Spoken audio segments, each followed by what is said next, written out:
नमस्कार दोस्तों, smart study classes 77 YouTube channel पे आपका हार्दिक स्वागत है। और एक ऐसी क्लास जो सीधे आज आप जो सामान्य अध्ययन की पहली श्रृंखला है और एक ऐसी श्रृंखला जो भी ग्रामीण विकास और हमारी यूपी के जितने भी एग्ज़ाम्स होने वाले हैं और साथ ही भारत में होने वाली सभी परीक्षाओं के लिए ये सामान्य अध्ययन का प्रैक्टिस सेट है। और ये प्रैक्टिस सेट ऐसा है कि सीधे आपके एग्ज़ाम में एंट्री हो रहा है दोस्तों। तो आइए स्मार्ट स्टडी क्लासेस को अगर आपने अभी तक सब्सक्राइब नहीं किया है तो सब्सक्राइब कर लें। और आप हमारे चैनल पे हिंदी, हिस्ट्री, कॉन्स्टिट्यूशन, हिंदी, संस्कृत सभी विषयों की आपको जो है अच्छे से क्लास कराई गई है। साथ ही कंप्यूटर और कॉन्स्टिट्यूशन की स्पेशल और 1857 के स्वतंत्रता संग्राम को देखना बिल्कुल ना भूलिए दोस्तों।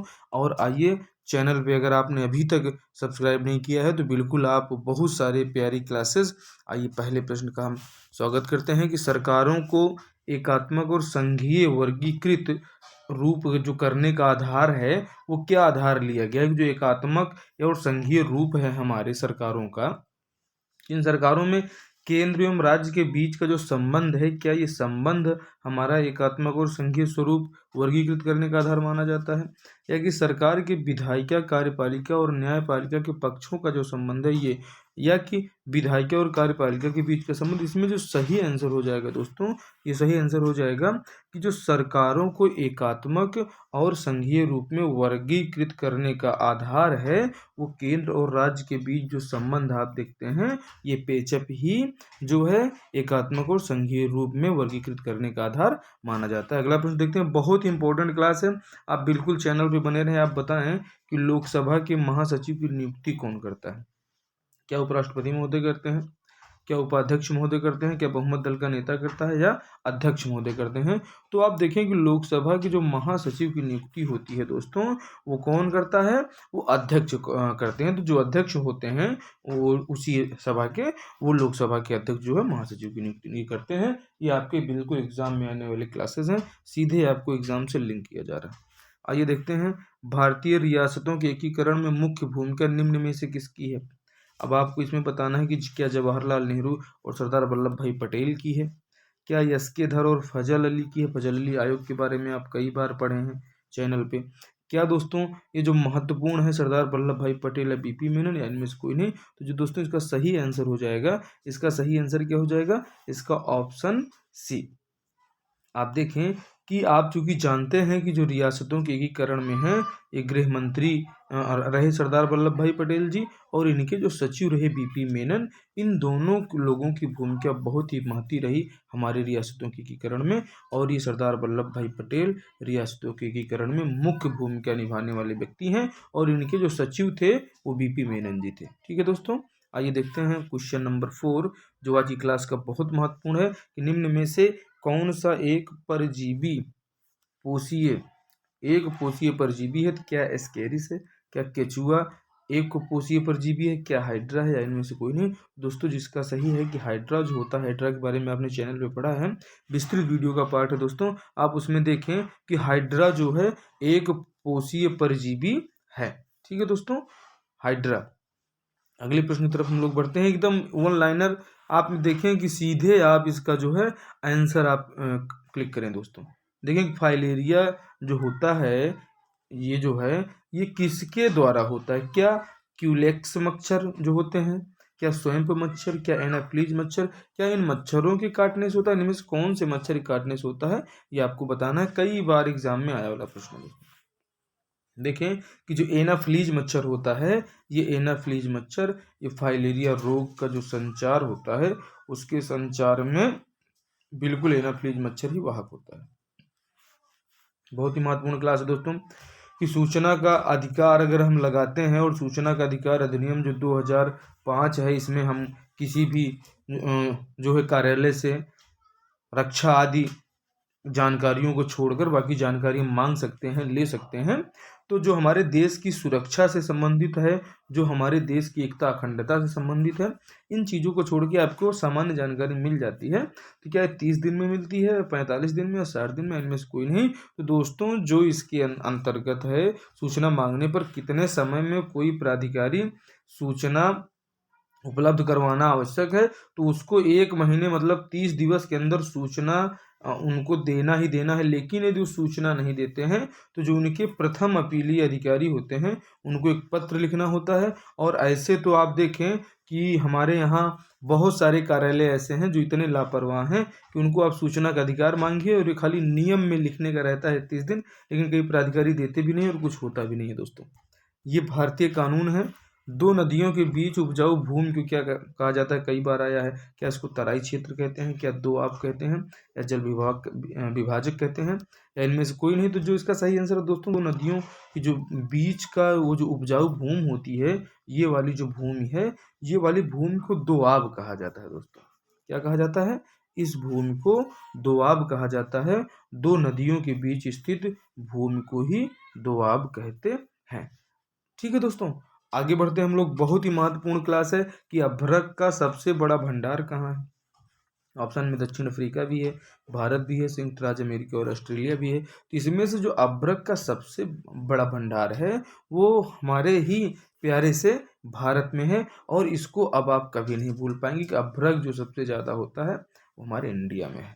ठीक है दोस्तों, और आगे हम देखते हैं कि निम्नलिखित में से भारत रत्न सम्मान पाने वाले पहले व्यक्ति थे। ये जो 4 व्यक्तियों का नाम दिया गया है, इन चारों में से आपको बताना है कि इन चारों व्यक्तियों में से भारत रत्न क्या एस चंद्रशेखर जी को पहले मिला था, कि उसके बाद सीबी जी को मिला, या बीसी राय, गोविंद बल्लभ पंत। इन चारों ऑप्शंस में से आपको बताना है। तो इसका जो सही आंसर हो जाएगा दोस्तों, इन चारों ऑप्शंस में सीबी रमन जी को, ऑप्शन डी आप देख पा रहे हैं दोस्तों। रेशम के कीड़े का पालन क्या कहलाता है, कई बार एग्जाम में आता है। क्या सेरीकल्चर, हॉर्टिकल्चर, पिसीकल्चर, एपीकल्चर। तो ये कल्चर से संबंधित दोस्तों पूरा ये वीडियो एक साथ आपको चैनल पे मिलेगा, बिल्कुल आप विजिट करें दोस्तों, बहुत ही महत्वपूर्ण क्लास है। आप देखें कि रेशम के कीड़े का जो पालन है वो क्या कहलाता है, उसको सेरीकल्चर कहा जाता है। और इसका सही आंसर क्या है, सेरीकल्चर। ठीक है दोस्तों, आगे हम बढ़ते हैं। क्वेश्चन देखते हैं, गुप्त काल का कौन सा शासक भारतीय नेपोलियन कहा जाता था। कई बार एग्जाम में आया है। क्या चंद्रगुप्त को कहते थे, क्या समुद्रगुप्त को कहते थे, क्या कुमारगुप्त को कहते थे, या स्कंदगुप्त को कहते थे। तो जो हमारे समुद्रगुप्त जी हैं इन्हीं को तो कहा जाता था। और आप देखते भी हैं, कई बार आपके परीक्षा में आया है। और ये बहुत ही प्यारा और कॉमन क्वेश्चन है कि ये तो आता ही आता है, इसलिए आपके रिवीजन के लिए आप बिल्कुल एक बार फिर से इसको देख लें। और इस समुद्रगुप्त की जो प्रतिभा है वो हमारे अखंड भारत के लिए बहुत ही महत्वपूर्ण है। किस सिख गुरु की मृत्यु के लिए मुगल शासक औरंगजेब जिम्मेदार थे। ठीक है दोस्तों, तो ये क्या गुरु गोविंद सिंह जी थे, या गुरु तेग बहादुर जी थे, या गुरु अंगद देव, या गुरु रामदास। तो दोस्तों जो गुरु तेग बहादुर महोदय थे, ये औरंगजेब ने उसको जो है गुरु महोदय जी को मरवा दिया था। तो ये गुरु तेग बहादुर जी के साथ औरंगजेब की घटना होती है। इसको आप बिल्कुल लिंक कर लीजिए, हमेशा एग्जाम में पूछा जाता है। गुरु तेग बहादुर की जो हत्या से रिलेशन है वो किसका है, तो मुगल शासक औरंगजेब, जो अपनी दक्षिण नीति के कारण इस भारत से उनका पूरा साम्राज्य खत्म हो गया। और इन्हीं की कमजोरियों के कारण भारत में अंग्रेजों का शासन स्थापित हो पाया था। आप देखें कि महात्मा गांधी ने करो या मरो का नारा कब दिया था, कई बार एग्जाम में आता है दोस्तों। दांडी यात्रा के दौरान दिया था, या भारत छोड़ो आंदोलन के दौरान दिया था, या असहयोग आंदोलन के दौरान, या होम रूल का आंदोलन के दौरान। तो सभी आंदोलन तो बहुत ही महत्वपूर्ण है दोस्तों, और कई बार एग्जाम में आए हैं। इन सभी के बारे में हम चर्चा करेंगे विस्तृत वीडियो में आपसे। आप इस क्वेश्चन का आंसर देखेंगे। महात्मा गांधी जी ने जो नारा दिया था वो भारत छोड़ो आंदोलन के दौरान ये नारा दिया था। और ये भारत छोड़ो आंदोलन तो आप सभी जानते हैं दोस्तों कि वर्ष 1942 में हो रहा था। और वर्ष 1942 में ही क्यों हो रहा था, इसको जानने के लिए आप हमारी विस्तृत वीडियो पे विजिट करें दोस्तों। आपको पता चलेगा कि भारत छोड़ो आंदोलन के दौरान ही करो मरो का नारा गांधी जी ने इसलिए दिया कि दूसरा विश्व युद्ध चल रहा था। और उस विश्व युद्ध में चूंकि 1945 में आपने पढ़ा है कि खत्म हुआ है विश्व युद्ध, तो 1945 में खत्म होने वाला दूसरा विश्व युद्ध जब जापान के ऊपर अमेरिका अपने परमाणु बम गिरा देता है दोस्तों, तो उसी समय हमारे भारतीयों को मौका मिलता है कि यार इनके ऊपर दबाव बनाइए। और ये अंग्रेज बिल्कुल ही अपने संविधान सभा में वो करेंगे, चूंकि पूरी दुनिया का दबाव जो है अंग्रेजों के ऊपर था। क्योंकि हर जगह से जो 25% भूभाग पर अंग्रेजों के उपनिवेश थे, धीरे धीरे वहाँ के जो व्यक्ति थे वो जागरूक हो रहे थे। और वहाँ से अंग्रेजों का धीरे धीरे पलायन हो रहा था, जो अपने उपनिवेश को कच्चा माल खाली समझते थे।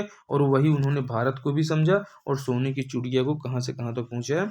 ये आपने हमारे भारत छोड़ो आंदोलन वाले पार्ट में देखा होगा। दिल्ली के एक सुल्तान थे जिनका नाम बलबन था। इनका पूरा नाम आपसे पूछा जा रहा है। क्या जलालुद्दीन महोदय थे, क्या ये गयासुद्दीन महोदय थे, क्या ये इल्तुतमिश थे, या इनमें से कोई नहीं।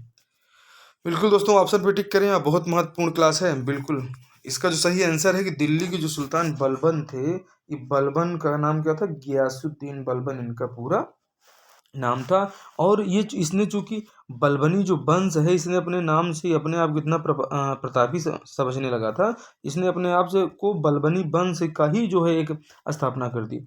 और इसके द्वारा आपने हमारे साथ इतिहास में पढ़ा है कि जो इल्तुतमिश द्वारा स्थापित किया गया था 40 तुर्की सरदारों वाला, जिसको हमने आपको पढ़ाया है तुर्कान ए चहलगानी, तो तुर्कान ए चहलगानी को इसने समाप्त कर दिया था दोस्तों। ये वही गयासुद्दीन बलबन है जिसने तुर्कान ए चहलगानी को समाप्त कर दिया था। और इसका पूरा नाम जो है वो गयासुद्दीन बलबन है। और आप जानते हैं कि इसका जो दीवान ए अर्ज विभाग है, ये इसके सैन्य विभाग जाता था। दीवान ए अर्ज, ये इसके सैन्य विभाग को कहते थे। ये उसी बलबन का नाम था, गयासुद्दीन बलबन। आइए दोस्तों, अगले क्वेश्चन की तरफ हम लोग बढ़ते हैं। बहुत ही महत्वपूर्ण क्लास है। गांधार कला शैली कुषाण काल की, हम सभी जानते हैं और ये कई बार जो कि एग्जाम में आता है, इसलिए हमको याद करना इसको जरूरी हो जाता है। इसलिए आपके पास वन लाइनर में ये फैक्ट मौजूद हो गया है। गांधार कला शैली कुषाण काल की देन है। और जो भगवान बुद्ध जो है, जो इनकी प्रथम मूर्ति है, वो गांधार कला के अंतर्गत ही बनी थी।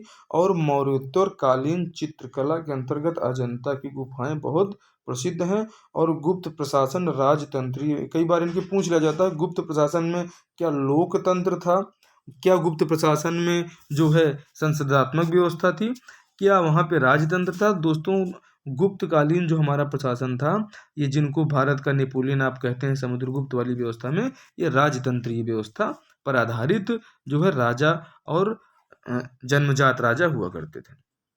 आप देखें, बहुत ही महत्वपूर्ण इनका आपसे क्रम पूछ लिया जाता है कि ये जो खाना खाता है और घाघरा का युद्ध कर लेता है, फिर चौसा और सामूगढ़, इनके आपको डेट पूछ लिया जाता है, इनको सीक्वेंस से पूछा जाता है। तो ये इसका सही क्रम है दोस्तों। सबसे पहले खानवा का युद्ध 17 मार्च 1527 को बाबर एवं राणा सांगा के मध्य होता है। और घाघरा का जो युद्ध होता है वो 6 मई 1529 ईस्वी को बाबर और अफगानों के मध्य होता है। ये वही अफगान है जो अफगानिस्तान वाला एरिया है, जहाँ आज फिर बंदूक के दम पर एक बार फिर से वहाँ पे शासन हुआ है। और वहीं से इसको अपने ही चाचा भतीजों से लड़ना पड़ा। ये बाबर और अफगान दोनों अलग अलग नहीं है, ये इन्हीं के वंशज हैं जो फिर से इनके ऊपर अटैक करना चाहते थे। लेकिन चूंकि एक छत्र भारत में राज करना चाहता था, तो इसलिए इसने अफगानों को भी हराया बाबर ने।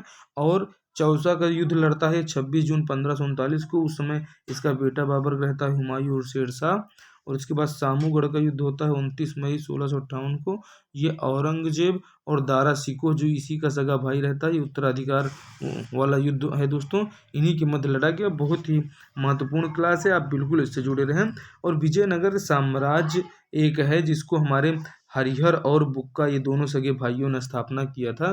तो इसमें से जो है किसने चीन के सम्राट के पास अपना राजदूत भेजा था उस समय, जब विजयनगर साम्राज्य की स्थापना हरिहर बुक्का दोनों सगे भाइयों ने की थी। तो उसमें से क्या हरिहर ने किया था, क्या बुक्का ने किया था। आप चैनल पे बने रहें दोस्तों, बिल्कुल आपको पता चलेगा कि जो बुक्का प्रथम है, ये बहुत ही प्रतापी शासक था और इतना महत्वपूर्ण शासक था कि बिल्कुल अपने शासनकाल में चीन के सम्राट के पास एक अपना प्रतिनिधि मंडल भेजा था। और वो प्रतिनिधि मंडल भेजने का श्रेय किसको जाता है, तो बुक्का प्रथम जी को जाता है। आपसे एग्जाम में पूछ लिया जाता है। इसलिए आप देखें कि संगम वंश, ये इसका जो प्रथम शासक था, ये जो हरिहर बुक्का है दोनों, तो एक बड़ा भाई हरिहर था। तो ये हरिहर जब खत्म हो जाते हैं तो इसका उत्तराधिकारी इन्हें का छोटा भाई बुक्का बनता है। इसी ने अपना प्रतिनिधि मंडल भेजा था चाइना। और बहमनी और विजयनगर साम्राज्य के मध्य एक झगड़ा हुआ था। इनके मध्य विवाद को इन्होंने कृष्णा नदी को उसमें सीमा मान लिया था और दोनों के विवाद को सुलझा दिया था। और बुक्का जो थे बहुत ही महत्वपूर्ण शासक थे। राजा रानी की उपाधि नहीं लिए, इन्होंने सीधे वेद मार्ग प्रतिष्ठापक की उपाधि धारण की। और चूंकि इन्होंने अपना दल कब भेजा था, 1374 में चीन में इन्होंने अपना दूत मंडल भेजा था। हरिहर और बुक्का ने राजा महाराजा की किसी प्रकार की उपाधि धारण नहीं की। बहुत ही महत्वपूर्ण क्लास है, आप बिल्कुल इसका स्क्रीनशॉट रखें। और अभी आपको याद हो चुका है कि संगम वंश के ही हरिहर और बुक्का हैं, जो दोनों सगे भाई थे। आगे देखते हैं दोस्तों, गुरु शिखर चोटी कहाँ पड़ती है? तो गुरु शिखर क्या मध्य प्रदेश में, क्या राजस्थान में, क्या गुजरात में? तो इसका जो सही आंसर है दोस्तों, इसका सही आंसर बी, राजस्थान में गुरु शिखर चोटी है। और उड़ सकने वाला एकमात्र स्तनधारी है, क्या मुर्गी है, क्या छिपकली है, क्या व्हेल है, क्या चमगादड़ है? तो अब आप जानते हैं दोस्तों, इसका जो सही आंसर है चमगादड़ है, जो बहुत ही महत्वपूर्ण है। आप इसको आप कभी भूलना नहीं है, आपके दिमाग में उड़ सकने वाला एकमात्र स्तनधारी है वो चमगादड़ बैठ चुका है। जो कि शुरू में लोग अंदाजा लगा रहे थे कोरोना इसी चमगादड़ ने फैलाया, तो ये वही चमगादड़ है जो एक स्तनधारी है और ये उड़ सकता है। ठीक है, बाकी जितने स्तनधारी हैं उनको जमीन पर ही रहना है, लेकिन ये एक ऐसे हैं कि ऊपर उड़ सकते हैं चमगादड़ महोदय, इसीलिए शुरू में इनको एक भ्रांति फैलाई गई थी कि चमगादड़ से ही फैल रहा है। आप देखें कि महात्मा गांधी जो एक दांडी यात्रा अपनी निकालते हैं, क्या वो अहमदाबाद से निकालते हैं, क्या साबरमती से, क्या दांडी से, क्या पोरबंदर से? तो जिसका सही आंसर है दोस्तों, जो महात्मा गांधी ने अपनी दांडी यात्रा निकाली थी, दांडी यात्रा निकली थी। आप देखें दोस्तों, महात्मा गांधी ने जो अपनी दांडी यात्रा प्रारंभ की थी वो साबरमती आश्रम से प्रारंभ की थी। बहुत ही महत्वपूर्ण क्वेश्चन, और ये क्वेश्चन तो हमेशा एग्जाम में आता है कि कोई संविधान संशोधन जो है, ये संविधान संशोधन के लिए आवश्यक क्या संसद के प्रत्येक सदन के सदस्यों का बहुमत आवश्यक है, या कि संसद के प्रत्येक सदन में उपस्थित तथा मत देने वाले सदस्यों का 2/3 बहुमत अगर हो तो संविधान संशोधन स्वीकृत हो सकता है? तो इसका जो सही आंसर हो जाएगा दोस्तों, कि संविधान संशोधन के लिए आवश्यक ये है कि संसद के प्रत्येक सदन के सदस्यों का बहुमत हो, साथ ही संसद के प्रत्येक सदन में उपस्थित और मत देने वाले सदस्यों का 2/3 बहुमत हो, तब संविधान संशोधन हो सकता है, फिर कोई रोक नहीं सकता। आप देखें, साधारण विधेयक किस सदन में प्रस्तुत किया जा सकता है? क्या लोकसभा में, क्या राज्यसभा में, या किसी भी सदन में? तो जिसका सही आंसर हो, जब साधारण विधेयक है तो उसको तो चाहे जहां आप पेश कर दीजिए, और ये चाहे लोकसभा में पहले पेश करिए चाहे राज्यसभा में, ये पेश करने वाले के ऊपर डिपेंड करता है कि पहले पेश करना कहाँ चाहता है। ठीक है दोस्तों, आगे हम देखते हैं कि जो अध्यक्ष की अनुपस्थिति में लोकसभा की बैठकों की अध्यक्षता कौन करता है? क्या राष्ट्रपति जी करते हैं, क्या उपसभापति करते हैं, क्या उपराष्ट्रपति करते हैं, प्रधानमंत्री? जो इसका सही आंसर हो जाएगा दोस्तों, कि जो इसकी बैठकों की अध्यक्षता करता है, अगर अध्यक्ष महोदय अनुपस्थित हैं तो उनकी जो है उपसभा महोदय की अध्यक्षता में बैठक कंटिन्यू रहेगी, बैठक रुकने वाली नहीं है। और राज्यपाल को अध्यादेश जारी करने की शक्ति कहाँ से मिलती है? तो इनको संविधान का अनुच्छेद क्या 123 देता है, क्या 145 देता है, क्या 213 देता है, या 413 देता है? तो इसका जो सही आंसर है दोस्तों, कि हमारे संविधान का अनुच्छेद 213 ये बताता है कि राज्यपाल भी अध्यादेश जारी कर सकता है। आप कमेंट में बताएं कि राष्ट्रपति कहाँ से, किस शक्ति से, किस अनुच्छेद के तहत करता है। मापन की प्रणाली भारत में कब शुरू हुई? तो ये मापन की प्रणाली भारत में जो शुरू हुई है दोस्तों, ये शुरू हुई है वर्ष 1900 हमें आशा है 57 में। बहुत सुंदर। और इस तरह के वीडियो आपको बिल्कुल बहुत वीआईपी क्लासेस, आप अगर आपने इस 25 में से आपके बिल्कुल एग्जाम में आने वाली क्लास है, आप इसका एक बार रिवीजन करें और आप बिल्कुल अपनी परीक्षा में 100% सफलता पा रहे हैं। आप स्मार्ट स्टडी क्लासेस पे लगातार बने रहें, और आपके लिए ऐसे ही महत्वपूर्ण वीडियो बिल्कुल हम लाते रहेंगे। और आप चैनल को सब्सक्राइब करें, अपने दोस्तों में शेयर करें। और अभी तक आपने हमारे पर्यावरण और हिंदी की क्लासेस नहीं देखी हैं दोस्तों, तो आप हमारे चैनल के सभी वीडियोस को देखें। आपकी परीक्षा का सार बिल्कुल है हमारे पास। आइए स्मार्ट स्टडी क्लासेस ज्वाइन करिए, और हमारे टेलीग्राम ग्रुप को भी आप ज्वाइन करें दोस्तों। जो हमारा टेलीग्राम ग्रुप है, आप उस टेलीग्राम ग्रुप को भी ज्वाइन कीजिए, और उस ग्रुप से जुड़ के आपको डेली आपको 8 बजे जो है महत्वपूर्ण क्विज 8 PM पे आपको मिलेंगे। आप क्विज ज्वाइन करें और अपनी सफलता में 100% सफल हो जाएं। जय हिंद, जय भारत।